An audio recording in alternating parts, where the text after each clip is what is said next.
রাজ্যের মুখ্যমন্ত্রী মমতা বন্দ্যোপাধ্যায় থাকবেন না অভিষেক বন্দ্যোপাধ্যায় হবেন 26-এ? কি মনে হয় আপনার? দেখো, মানে আমি ব্যক্তিগতভাবে মনে করি যে সরকার যদি পরিবর্তন হয় দিল্লিতে, যদি নরেন্দ্র মোদীর মানে যে এনডিএ সরকার চালাচ্ছেন, জোট সরকার চালাচ্ছেন, সেই সরকার যদি চলতে থাকে, তাহলে কোনো মুখ পরিবর্তন হওয়ার সম্ভাবনা নেই। 26-এর আগে কোনো সম্ভাবনা নেই। আর নরেন্দ্র মোদী যদি কোনো কারণে সরকারের পরিবর্তন আসে, তাহলে মমতা বন্দ্যোপাধ্যায় দিল্লির রাজনীতিতে ঝাঁপ জন্য তিনি 26-এর আগে মুখ্যমন্ত্রীর পদে অভিষেক বন্দ্যোপাধ্যায়কে বসাতেই পারেন। আর ইতিমধ্যে এই কথাটা অস্বীকার করার কোনো জায়গায় নেই যে 2021-এ অভিষেক বন্দ্যোপাধ্যায় দলকে জয়ী করেছে, 2023-এর পঞ্চায়েত নির্বাচনে জয়ী করেছে, 2026-এর লোকসভা নির্বাচনে, লোকসভা 24-এর লোকসভা নির্বাচনে জয়ী করেছে দলকে। ফলে 26-এ মমতা বন্দ্যোপাধ্যায় 26-এর নির্বাচনে আগে যদি যেমন করে বুদ্ধবাবুকে মানে মুখ্যমন্ত্রী করে পিছিয়ে গিয়েছিলেন, অর্থাৎ সরে গেছিলেন জ্যোতি বসু, একইভাবে অভিষেক বন্দ্যোপাধ্যায়কে মুখ্যমন্ত্রী করে যদি মমতা বন্দ্যোপাধ্যায় নির্বাচনে 26-এ যায়, আমি অবাক হব না। কারণ মমতা বন্দ্যোপাধ্যায়ের পরে রাজ্যের মুখ্যমন্ত্রী অভিষেক বন্দ্যোপাধ্যায় হবে, এই নিয়ে সামান্যতম কোনো দ্বিধা দ্বন্দ্ব আমার মনে হয় না কারো আছে। কারণ দলে এখন মমতা বন্দ্যোপাধ্যায়ের থেকেও গুরুত্বপূর্ণ ব্যক্তি অভিষেক বন্দ্যোপাধ্যায়। অবশ্যই মমতা বন্দ্যোপাধ্যায় মুখ, জননেত্রী, কিন্তু অভিষেক বন্দ্যোপাধ্যায় দলের পূর্ণ রাশ নিয়ে নিয়েছেন এবং সরকারের রাশও কিন্তু তার হাতে অনেকটাই। ফলে যদি দিল্লির পট পরিবর্তন হয়, অর্থাৎ মোদী সরে যান মাঝে মানে 26-এর আগে, তাহলে মমতা বন্দ্যোপাধ্যায় হয়তো দিল্লির রাজনীতিতে মনোনিবেশ করতে, নরেন্দ্র মোদী থাকেও, এনডিএ সরকার যদি থাকেও 26-এ, তাও কি মমতা বন্দ্যোপাধ্যায় অভিষেক বন্দ্যোপাধ্যায়ের হাতে এই মুখ্যমন্ত্রী হতে পারেন অভিষেক বন্দ্যোপাধ্যায়, বা ক্ষমতার আগ্রাসনটা অভিষেক বন্দ্যোপাধ্যায়ের দিকে যেতে পারে? দেখো, রাজনীতির সম্ভাবনার শিল্প, আর এখানে সম্ভাবনার থেকেও নিশ্চয়তা নিশ্চিত যে মমতা বন্দ্যোপাধ্যায়ের পরে কে মুখ্যমন্ত্রী হবেন, অভিষেক বন্দ্যোপাধ্যায় হবেন। কেন হবেন? কারণ আপাতত মানে তৃণমূল কংগ্রেসকে চ্যালেঞ্জ করার মতন শক্তি এই মুহূর্তে অন্তত নেই। দেখো, রাজনীতি অনেক কিছুই হয়, উত্থান পাতান হয়, তৃণমূল কংগ্রেস দলের মধ্যে সমস্যা তৈরি হতে পারে, বিরোধীরা হঠাৎ করে জেগে উঠতে পারে, গণ আন্দোলন কেউ করে, সম্ভাবনা আছে। মানে যারা শহর অঞ্চলের ভোটার, তাদেরকে কিন্তু অনেকটাই নির্ভর করতে হয় না এই বিভিন্ন ধরনের প্রকল্পের উপরে। অর্থাৎ মমতা বন্দ্যোপাধ্যায় যে প্রকল্পগুলো দেন, যেমন লক্ষ্মীর ভান্ডার প্রকল্প, সেখানে একটু সম্ভ্রান্ত পরিবার, একটু শিক্ষিত পরিবার, এরা নানা রকম কাজের সাথে যুক্ত আছে। ফলে সরকারের অনুদানের উপর নির্ভর নয়, এরা স্বাধীন ভোটার। যেখানেই স্বাধীন ভোটার, সেখানেই কিন্তু তৃণমূল কংগ্রেসের পরাজয় ঘটেছে। অর্থাৎ যেখানে তৃণমূল কংগ্রেস কোন রকম প্রকল্পের বাঁধনে বাঁধতে পারেনি ভোটারদের, সেইখানে কিন্তু দেখা যাচ্ছে খুব স্পষ্ট যে একটু যেখানে সম্ভ্রান্ত পরিবার, যেমন আবাসন যেখানে আছে, যেখানে একটু বিত্তবান মানুষ, মধ্যবিত্ত মানুষ আছেন, একটু স্বাধীনচেতা মানুষ আছেন, যারা সরকারের প্রকল্পের উপর নির্ভর নয়, সেখানে কিন্তু তৃণমূল কংগ্রেসের পরাজয় ঘটেছে বিভিন্ন শহরাঞ্চলে। আমি আপনাদেরকে আবারও বলছি যে প্রায় 80টার কাছাকাছি পুরসভা এলাকায় তৃণমূল কংগ্রেস কিন্তু পরাজিত হয়েছে বিজেপির কাছে। এটা শহরাঞ্চলের একটা মানুষ যে এই দুর্নীতির উপরে তিতিবিরক্ত ছিল সরকারের প্রতি, তার একটা কিন্তু প্রতিফলন আমরা দেখতে পেলাম। তাহলে তৃণমূল কংগ্রেসের জয়ের মূল কাণ্ডারি কে? তৃণমূল কংগ্রেসের জয়ের কিন্তু ক্যাটালিস্টিক রোল কিন্তু আমি আইপ্যাককে দিব। তুমি যদি আমাকে বলো যে তৃণমূল কংগ্রেসের 100-র মধ্যে কত নম্বর দিবেন, আমি আইপ্যাককে 34-35 নম্বর দিব, মমতা বন্দ্যোপাধ্যায়কে 33 নম্বর দিব, আর অভিষেক বন্দ্যোপাধ্যায়কে 32 নম্বর দিব। যে তৃণমূল কংগ্রেস কিন্তু এটা মনে করা হচ্ছিল যে নির্বাচনে যে প্রচারটা এসছিল, সেই প্রচারে অনেকেই মনে করেছিলেন যে মুসলমানদের ভোটটা, বিশেষ করে সংখ্যালঘু ভোটটা স্প্লিট করতে পারে। এবং আমরা কিন্তু সাগরদিঘি নির্বাচনে দেখেছিলাম কংগ্রেস জয়ী হয়েছিল, উপনির্বাচনে সাগরদিঘি মুর্শিদাবাদে। তারপরে আমরা যেটা দেখেছিলাম সেটা হলো পঞ্চায়েত নির্বাচনও স্থানে স্থানে জয় হয়েছিল, মানে বাম কংগ্রেসের মুসলিম এলাকাগুলোতে। কিন্তু বিশেষ করে উত্তর কৃষ্ণনগর বা উত্তর নদিয়াতে কিন্তু এবার যে ফল পাচ্ছি, কেবলমাত্র 3টে কেন্দ্র ছাড়া, মানে একেবারে পরিষ্কার করে বলতে গেলে রায়গঞ্জ, মালদা উত্তর, মালদা দক্ষিণ, এবং কিছুটা বলা যায় অল্প কিছুটা হলো মুর্শিদাবাদ বাদ দিলে, বাদ বাকিতে কিন্তু তৃণমূল কংগ্রেস তার মুসলিম ভোটটা কিন্তু শুধু অটুট রেখেছে তা নয়, দক্ষিণবঙ্গে ভোট বাড়িয়েছে বহুত। আমি একটা উদাহরণ দিলে আপনারা বুঝতে পারবেন। হারোয়াতে গতবার যে 1 লাখের উপরে মার্জিনে জিতেছিল সেটাই বাড়িয়ে 1,15,000 করেছে। আর বসিরহাট উত্তরে মুসলিম এলাকা, সেখানে ভোট 1 লাখের অনেক উপরে নিয়ে গেছে। মিনাখাতে ভোট মুসলিম এলাকার একটা বিরাট অংশ আছে, ভোট অনেকটা বাড়িয়েছে। দেগঙ্গাতে ভোট বাড়িয়েছে। আমি বলছি যে মুসলিম এলাকাগুলোতে দক্ষিণবঙ্গে 2021-এর থেকেও তৃণমূল কংগ্রেস বিভিন্ন জায়গায় ওয়ার্ড ধরে ধরে বলতে পারি, একেবারে বুথ ধরে ধরে বলতে পারি, ভোট কিন্তু এন ব্লক তৃণমূলের পক্ষে গেছে। অর্থাৎ দক্ষিণবঙ্গে যদি হিসেবটা করা যায়, দেখা যাবে প্রতি 100 জন মুসলমানের মধ্যে 92 জন সংখ্যালঘু মুসলিমরাই কিন্তু তৃণমূল কংগ্রেসকে ভোট দিয়েছে। 2021-এর থেকে দক্ষিণবঙ্গে মুসলিমদের কনসেন্ট্রেশন তৃণমূলের পক্ষে অনেক বেশি হয়েছে। এটা তৃণমূলের কিন্তু আশার জায়গা। বলছে তৃণমূল কংগ্রেস 26-এ কি অপ্রতিরোধ্য? দেখো, এত হাই ভোল্টেজ মানে নির্বাচনের পরে বিজেপি প্রধানমন্ত্রীর সাহায্য নেওয়ার পরেও, এত সেন্ট্রাল ফোর্স আসার পরেও ভোট যে কায়দায় হয়েছে, মানে মাইক্রো লেভেল ম্যানেজমেন্টের দিক থেকে যদি তুমি বলো, তাহলে তৃণমূলের ধারে কাছে বিজেপি ছিল না, লেফট ছিল না। মাইক্রো লেভেলে, বুথ লেভেলে যে ম্যানেজমেন্ট তৃণমূল প্রতিষ্ঠা করেছে, একেবারে মনে করো ভোটার তালিকা সংশোধন থেকে তৃণমূল হস্তক্ষেপ করছে, সেখানে হাজার হাজার অল্প বয়সীদেরকে ভোটার তালিকায় ঢুকিয়ে দেওয়া, তারপরে ভোটের আগেই কারা আছে পাড়ায় কারা নেই সেই অনুযায়ী ভোট করিয়ে নেওয়া, তারপরে প্রচার প্রচার প্রচার ক্যাম্পেইনটাকে নিজের মতন করে মানে ন্যারেটিভ তৈরি করা, তারপরে বেনিফিশিয়ারি ভোটারদেরকে একদম বাড়ির থেকে ভোট ভোট বুথ পর্যন্ত নিয়ে এসে ভোট করিয়ে নেওয়া, যে ভাই তুমি লক্ষ্মীর ভান্ডার দিচ্ছ, তোমাকে তৃণমূলকেই ভোট দিতে হবে।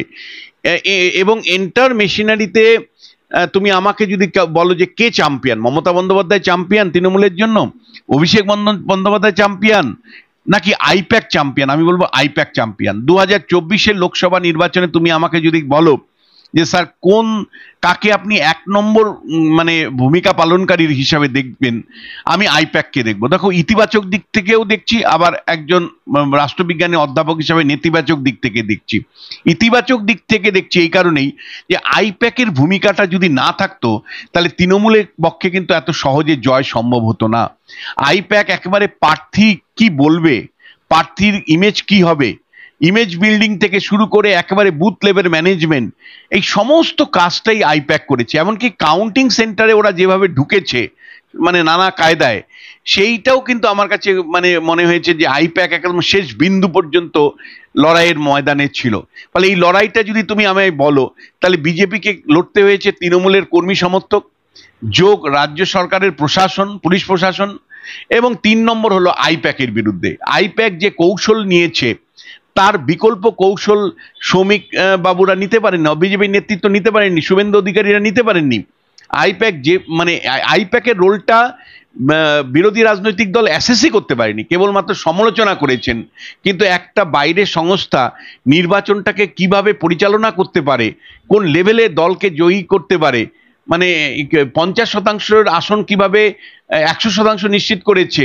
আমি তোমায় বলছি যে আইপ্যাক টিম যদি না থাকতো, তাহলে বহরমপুর কেন্দ্রের তৃণমূলের জয় অধরাই থাকতো। আইপ্যাক টিম যদি না থাকতো, রচনা বন্দ্যোপাধ্যায় জেতা সম্ভবই ছিল না। আইপ্যাক টিম যদি না থাকতো, তাহলে জুন মালিয়ার জেতা সম্ভবই ছিল না। ফলে আমি বলতে পারি তোমাকে একের পর এক কনস্টিটিউয়েন্সির নাম বলতে পারি। সায়ন্তিকার ক্ষেত্রেও আইপ্যাকের ছিল, কিন্তু সায়ন্তিকার কনস্টিটিউয়েন্সিটা তৈরি ছিল, অর্থাৎ ওখানে বিরোধী ভোটের বিভাজন, সংখ্যালঘু ভোটটা পেলেই নিশ্চিত ছিল, আর ওখানে তৃণমূলের সংগঠন ছিল। কিন্তু বহরমপুরে অধীর চৌধুরীকে হারানোর পেছনে ইউসুফ পাঠানকে যেভাবে নির্মাণ করেছে, তার কিভাবে বক্তৃতা হবে, সংখ্যালঘু মুসলিমদের কাছে কি অ্যাপিল হবে, এই সবটাই আইপ্যাক টিম তৈরি করেছিল। ঠিক রচনা বন্দ্যোপাধ্যায় প্রথম কয়েকদিন ধোঁয়া ধোঁয়া যখন বলল, তারপরে উনাকে সঠিকভাবে যাতে কথা বলেন, সঠিক বক্তৃতা করেন, তার জন্য আইপ্যাকের টিম একটা চলে গেল, এবং আইপ্যাকের টিম কার্যত ঘিরে ধরে তাকে যেভাবে প্রচারে নামিয়েছিল, যেভাবে তাকে কথা বলিয়েছে, যেভাবে তার প্রচার হয়েছে, তাতে আইপ্যাকের অবদান। জুন 24-এর নির্বাচন সবে শেষ হয়েছে, রীতিমতো দেখা যাচ্ছে তার রেজাল্ট ফল প্রকাশ হয়ে গেছে। অনেক অ্যানালিসিস আপনারা শুনেছেন বিশ্বনাথ চক্রবর্তী, রাজনৈতিক বিশ্লেষক তথা অধ্যাপকের কাছে।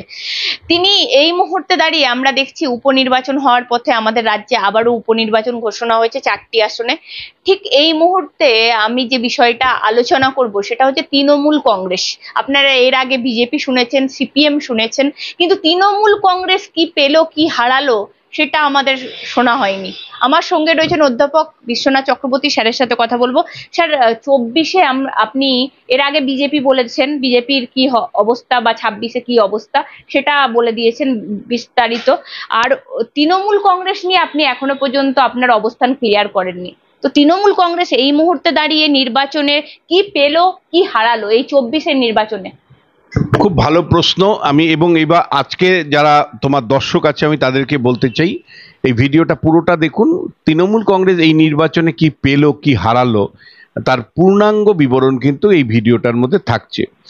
দেখো, এইটা ঠিক যে এর আগে 2021-এর হাই ভোল্টেজ নির্বাচন আমরা একটা দেখেছিলাম, তারপরে 2024-এর যে হাই ভোল্টেজ নির্বাচন, এই দুটো নির্বাচনেই কিন্তু তৃণমূল কংগ্রেস মানে কার্যত বলা যায় বিজেপিকে ধরাশায়ী করেছে, বা তৃণমূল কংগ্রেসের প্রাধান্য কিন্তু প্রতিষ্ঠা পেয়েছে। মনে রাখবে, এই নির্বাচনে নরেন্দ্র মোদী যে ব্যাপকভাবে প্রচারে এসেছিলেন, 22টা জনসভা করেছিলেন, একটা রোড শো করেছিলেন, অমিত শাহ দিনের পর দিন এসেছিলেন, শুভেন্দু অধিকারী 148টার কাছাকাছি সভা করেছিলেন, বিপুল মানে উদ্যোগ নেওয়ার পরেও বিজেপি দলকে কিন্তু তৃণমূল কংগ্রেস একটা ভোট পার্সেন্টেজের মধ্যে আটকে দিতে পেরেছে।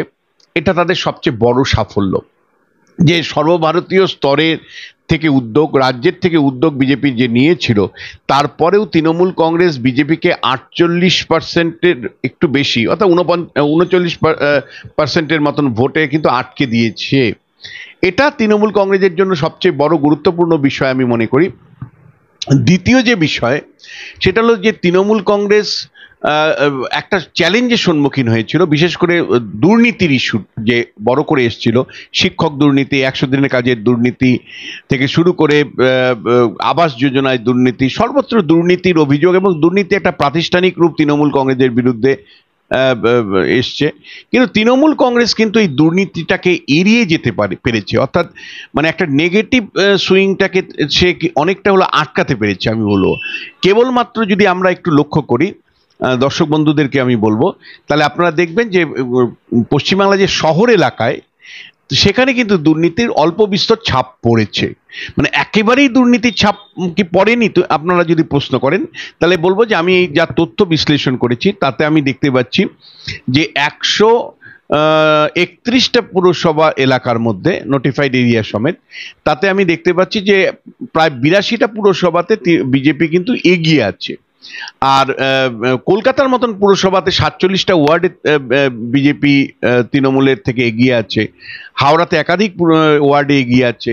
উত্তর 24 পরগনার ক্ষেত্রে কিন্তু ঘটনাটা তা নয়। উত্তর 24 পরগনায় ভাটপাড়ার মতন পুরসভা বাদ দিলে অধিকাংশ পুরসভাগুলোতে কিন্তু সামগ্রিকভাবে কিন্তু তৃণমূল কংগ্রেস এগিয়ে আছে। কিন্তু আমরা যদি উত্তরবঙ্গ থেকে দক্ষিণবঙ্গের ক্ষুদ্র এবং মাঝারি শহরগুলোর দিকে তাকাই, তাহলে দেখব সেখানে কিন্তু তৃণমূল কংগ্রেসের পরাজয় ঘটেছে শহরাঞ্চলে। এই যে শহরাঞ্চলের পরাজয়, এটা কিন্তু তাৎপর্যপূর্ণ, তৃণমূলের জায়গা থেকে হারানো। কেন আমি হারানো বলছি? এই কারণেই হারানো বলছি যে এর আগে শহুরে মানুষ কিন্তু সেইভাবে বিজেপির দিকে মুখ ফেরায়নি, কিন্তু এই লাগাতার দুর্নীতির ইস্যু, তার প্রচার, দুর্নীতির বিরুদ্ধে মানুষ অতি তিতিবিরক্ত হয়েছে, তার একটা ছোট্ট ঝলক অন্ততপক্ষে শহরাঞ্চলের বিভিন্ন পুরসভার যে ফলাফল এসছে, সেখানে আপনারা জানেন শহরাঞ্চলে শিক্ষিত মানে মানুষ থাকে, লিবারাল মনের মানুষ থাকে, এবং তাদের কোনো তাদের কোনো ইয়ের উপরে মানে তাদের মানে যারা শহরাঞ্চলের ভোটার, তাদেরকে কিন্তু অনেকটাই নির্ভর করতে হয় না এই বিভিন্ন ধরনের প্রকল্পের উপরে। অর্থাৎ মমতা বন্দ্যোপাধ্যায় যে প্রকল্পগুলো দেন, যেমন লক্ষ্মীর ভাণ্ডার প্রকল্প, সেখানে একটু সম্ভ্রান্ত পরিবার, একটু শিক্ষিত পরিবার, এরা নানা রকম কাজের সাথে যুক্ত আছে, ফলে সরকারের অনুদানের উপর নির্ভর নয়, এরা স্বাধীন ভোটার। যেখানেই স্বাধীন ভোটার সেখানেই কিন্তু তৃণমূল কংগ্রেসের পরাজয় ঘটেছে।